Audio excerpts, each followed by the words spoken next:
మొన్న ఇద్దరు బీఆర్ఎస్ ఎమ్మెల్సీల రాజీనామాతోని ఇప్పుడు దానికోసం ఎమ్మెల్సీ ఎన్నికలు వచ్చినాయి కదా. ఇక దానికి ఎవరిని నిలబెడతాము అని ఇన్ని దినాలు కింద మీద పడ్డ కాంగ్రెస్ పార్టీ ఇప్పుడు అభ్యర్థులను ఖరారు చేసిందులా.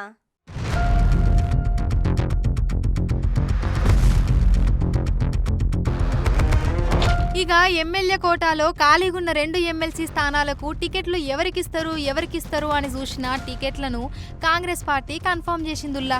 మొత్తానికి 2 స్థానాలకు గాను బల్మూరి వెంకటు, మహేష్ కుమార్ గౌడ్ పేర్లను కాంగ్రెస్ పెద్ద లీడర్లు ఫైనల్ చేసిర్రు. అయితే 2 రోజుల కింది దాకా కూడా రేసులో ఉన్న అద్దంకి దయాకర్ కు కాంగ్రెస్ పార్టీ మళ్ళొకసారి చెయ్యిచ్చి ఇట్లా మహేష్ కుమార్ గౌడ్ కు కాంగ్రెస్ పార్టీ టికెట్ ఇచ్చింది. అయితే ఇంకో 3 నెలల్లో వచ్చే పార్లమెంటు ఎన్నికలకు దయాకర్ ను వరంగల్ కెంచి దింపనీకే చూస్తుందట కాంగ్రెస్ అధిష్టానం. పాపం దయాకర్ సార్ కు ఈ మధ్య గిది అలవాటైపోయింది పోర్రి.